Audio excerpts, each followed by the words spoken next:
वालेकुम स्टूडेंट्स। तो आज की वीडियो में हम स्प्रिंग 2024 का पेपर सॉल्व करेंगे। अब जो है वो इसी चैनल पे 2022, 2023, 2024 फाइल जो है पेपर वो भी डिस्कस्ड है कंप्लीट कॉन्सेप्ट के साथ। अगर आपने उनको एक्सेस नहीं किया तो फ़ौरन करें।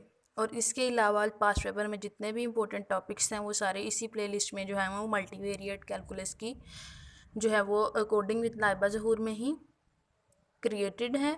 आपने अगर उसको एक्सेस नहीं किया तो फ़ौरन उसको करें ताकि आप हमारी इस वीडियो से फ़ायदा उठा सकें और अपने चैनल को सब्सक्राइब करना मत भूलें। पास्ट पेपर को सॉल्व करते हैं। पहला क्वेश्चन है if F X Y is equal to tan inverse Y over X. अब यहाँ पे देखें हमने हमारे पास उसने वैल्यू दी हुई है। अब इसको x कह लेते हैं, इसको y कह लेते हैं। y की वैल्यू आ गई 3 और x की 2। हमने इसको इस तरह से पुट कर दिया तो सिंपल हमारे पास आ गया। अब हमारा सेकंड क्वेश्चन है obtain the 4-year sine series for the F of X is equal to 1 in 0 pi. आपको ऊपर लिंक मिल जाता है अभी 4-year साइंस सीरीज़ का, आप इसको एक्सेस करें, इसको टॉपिक को पहले समझें और फिर इस पे आएँ, फिर आपको क्वेश्चन की समझ आएगी, अदरवाइज़ आपको क्वेश्चन नहीं समझ आएगा। और रीसेंट वीडियोस में भी हमने 4-year साइंस सीरीज़ के कॉन्सेप्ट्स को डिस्कस किया पास्ट पेपर में, तो अगर आपने उनको भी एक्सेस नहीं किया तो फ़ौरन करें। अब हमारे पास जो है ना, अब देखिए हमने रीसेंट वीडियोस में बात की हुई है कि जो साइन है ना वो ऑड नंबर के लिए होता है, ऑड के लिए है, और कोसाइन जो है वो हमने इवन के लिए यूज़ करना है, ठीक है।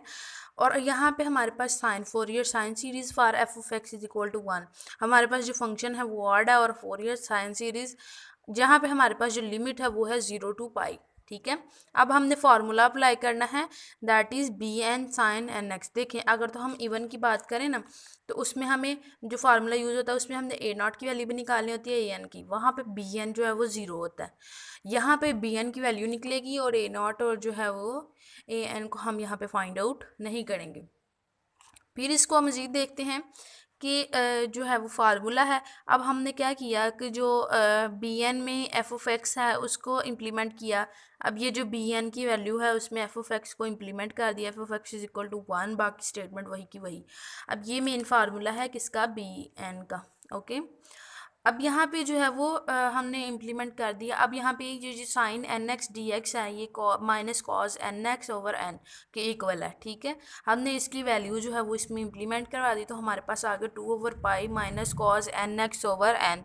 अब हमारे पास जो लिमिट है वो 0 to pi, upper limit minus lower limit करेंगे। हमने माइनस किया तो इसके साथ भी माइनस था और सेंटर में माइनस, तो वो प्लस हो गए। अब यहाँ पे जो है ना cos N pi is equal to, ये जो कॉज एन पाई है ये हमारे पास -1 पावर एन के इक्वल है, ठीक है। तो हमने इसकी जगह पे ये लिख दिया। उसके बाद कॉज 0 1 के इक्वल है, बाकी सब टर्म वही की वही रह गई। अब यहाँ पे जो है वो हमने एलसीएम ले लिया तो एन नीचे आया, नीचे वाले को हमने साइड पे कर दिया और ये ऊपर वाली टर्म वैसे की वैसे ही। अब यहाँ पे अगर हम ओड की बात करें ना, अब देखें इवन की बात करें तो मैं कहती हूँ कि मैंने एन की पावर रख दी 2k। अगर मैं इसको 2k की बेस पे सॉल्व करूँ तो 1 + 1 यानी कि 2 की पावर जो है वो क्या आ गई, अगर हम इसको इस तरह से करें तो ये आंसर हमारा 0 आएगा। और इसमें ऑड अगर करें तो मैं इसके अंदर 1 ऐड कर दूंगी, इवन के अंदर 1 ऐड करें तो वो ऑड हो जाता है। अब इसको करें तो यूँ हमारे पास 2 आ जाता है। कैसे 2 आता है कि अगर हम एन यहाँ पे 1 इम्प्लीमेंट करें, देखें 1 माइनस माइनस 1 तो 1 + 1 की पावर 1, तो ये हमारे पास 2 आ जाता है, ठीक है। अगर हम ऑड के लिए बात करें तो हमारे पास जो ये जो 2 है, ये जो टर्म है इसकी जगह पे क्या आ जाता है, ये 2 जो हमने भी निकाला है, ठीक है। अब ये 2 को इधर इम्प्लीमेंट कर देते हैं और 2 2s are 4 4 over pi N, तो हमारे पास बी एन की वैल्यू जो है वो 4 ओवर पाई एन। अब यहाँ पे 0 है तो 0 को मल्टीप्लाई करेंगे इसके साथ तो ये 0 ही हो जाएगा। तो हम इवन के लिए देखेंगे तो हमारी वैल्यू 0 है। अब जो हमारा स्टार्टिंग पे जो फार्मूला था ना एफ ऑफ एक्स का, उसमें हमने ये वाली बी एन की जगह पे ये वैल्यू इम्प्लीमेंट करवा दी। अब यहाँ पे देखिए तो हमने 4 ओवर पाई जो है वो बाहर निकाल दिया कांस्टेंट। अब यहाँ पे जो है वो सिंपली इसको रीअरेंज कर दिया तो हमारे पास जो है वो आंसर आ गया है। ये हमने इसका एफ ऑफ एक्स फाइंड कर लिया 4-year साइन सीरीज़, ठीक है। अगर आपको अभी तक वीडियोस अच्छी लग रही हैं तो आप वीडियो को लाइक करना मत भूलिए और अपने दोस्तों के साथ लाजमी शेयर करें। चलते हैं नेक्स्ट क्वेश्चन की तरफ। Determine whether F of X is equal to X square minus X is even odd neither. कहता है कि अब आपके पास एक अब इवन ऑड या इवन ऑड पे भी जो है वो पूरा एक वीडियो बनी हुई है, तो अगर आपने उसको एक्सेस नहीं किया तो फ़ौरन करें। डिस्क्रिप्शन में आपको सारे लिंक मिल जाएंगे। उसके अलावा ये प्ले लिस्ट है पूरा, उसमें कोई भी टॉपिक निकालना मुश्किल नहीं है।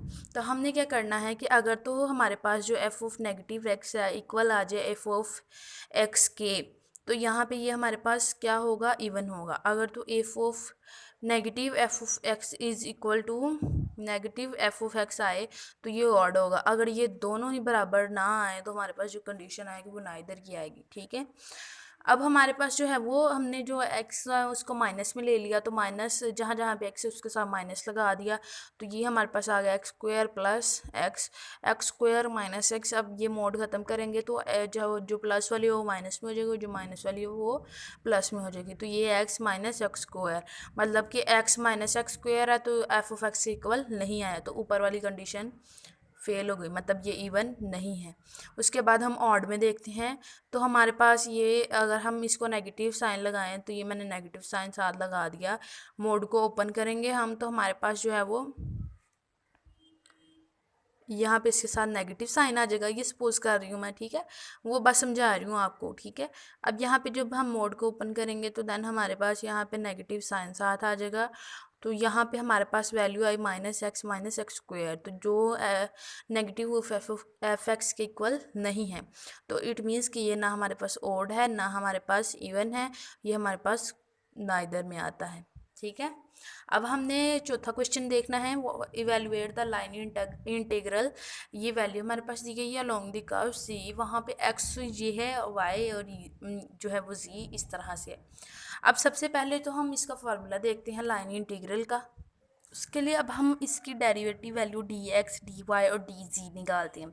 तो D X E T D T multiply होगा negative E T E power minus T and D T. अब यहाँ पे ये है वाई जी की वैल्यू, तो ये यूं ही हमारे पास आ गई। अब हम आगे चलते हैं। अब जो क्वेश्चन था हमारे पास वो है integral Y D X minus X D Y plus X D G. तो इसके अंदर जो हमने रिसेंटली वैल्यूज़ निकालेंगे हम उसको डालेंगे। वाई की वैल्यू जो है क्वेश्चन में दी गई है, डी एक्स की वैल्यू निकालेंगे। अब यहाँ पे देखें ये दोनों एक दूसरे के साथ पावर कैंसिल हो जाती हैं, बाकी वन बच जाता है। इसी तरह हम इसको करेंगे। अब यहाँ पे माइनस साइन क्यों आए, क्योंकि इसके साथ माइनस है तो ये माइनस ही हो जाएगा।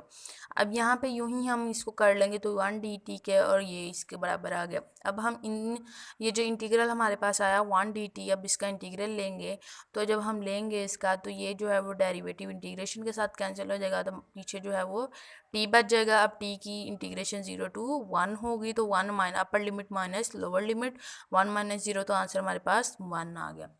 मुझे उम्मीद है यहाँ तक आपको समझ आई होगी। नेक्स्ट हम देखते हैं find the Laplace transform of the function F T is equal to T square. Laplace पे भी पूरी वीडियो बनी हुई है, ट्रांसफॉर्म पे पूरी वीडियो बनी हुई है। अगर आपने उसको एक्सेस नहीं किया तो फ़ौरन करें, बहुत ही शॉर्ट वीडियोज़ हैं, उनको इससे ज़्यादा टाइम नहीं लगता, बहुत ही अच्छी हैं।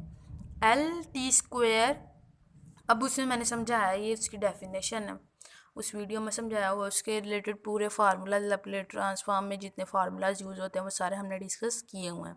सिंपली मैं इधर फार्मूला लगाऊंगी और देन हम एल टी या पावर एन के लिए हमने ये यूज़ करेंगे। अब हम एन इज़ इक्वल टू 2, क्योंकि हमने यहाँ पे जो देखा वो क्या है, फंक्शन इवन है, तो इसको हम इवन ही कंसीडर करेंगे। देन 2 फैक्टोरियल 2 एस पावर 2 + 1, तो हमारे पास जो है वो 2/s³ आ गया, तो ये हमारा आंसर है।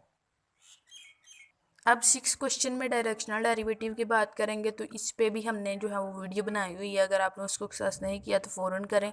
देखें, जब आप वीडियोस को देख के इधर आएंगे ना तो आपको इसकी फ़ौरन समझ आ जाएगी। अगर आप डायरेक्टली क्वेश्चन को सॉल्व करने लग पड़ेंगे तो आपको कोई समझ नहीं आएगी। फाइंड द डायरेक्शन, पहले आप इसका कॉन्सेप्ट लें एंड देन बाद में यहाँ पे जो है वो क्वेश्चन करें। Find the direction of Q 2 4 5 with respect to P 1 - 1 3 in. अब यहाँ पे हमारे पास वैल्यू है एट P, ठीक है। अब यहाँ पे क्या है कि हमने फार्मूला लगाया डायरेक्शन के लिए, that is partial of partial X F, partial F over partial Y, partial F over partial G. अब हम अलग अलग से इन तीनों की वैल्यू को पहले निकालते हैं। Partial F over partial X that is Y plus G, X है ना तो एक्स में वाई प्लस जी करेंगे, वाई है ना तो इसमें एक्स प्लस जी करेंगे, जो सा इसमें नहीं होगा वो उसमें, जैसे जी है तो इसमें एक्स प्लस वाई करेंगे। तो हमने वाई प्लस जी -1 + 3 कर दी। अब ये -1 + 3 कैसे की, ये x की वैल्यू, ये y की और ये z की। x की वैल्यू 1, y की -1 और जो z है उसकी वैल्यू है 3। ठीक है, तो हमने इस तरह से वैल्यूज़ को एंटर कर लिया और फिर इसको प्लस माइनस कर लिया, 240 हमारे पास आ गया। तो हमारे पास जो x की वैल्यू है 1, z की जो है वो 3 और y की -1। अब क्वेश्चन ये है कि हमने Q2 को ही नहीं यूज़ किया एज अ ग्रेडियंट, तो हमने ये देखा कि जो है वो Q की जो वैल्यू है ये डायरेक्टली ग्रेडियंट में यूज़ नहीं हो रही। रेलिवेंट डायरेक्शन को हमने gradient at P is the relevant directional information for the F. ठीक है, अगर आपको वीडियोज़ अच्छी लगी हैं तो वीडियो को लाइक करें, चैनल को सब्सक्राइब करें, और अगर अभी तक आपने चैनल को सब्सक्राइब नहीं किया तो फ़ौरन करें। अभी तक आपने क्यों नहीं किया भाई, बहुत गलत बात है। मिलते हैं नेक्स्ट वीडियो में।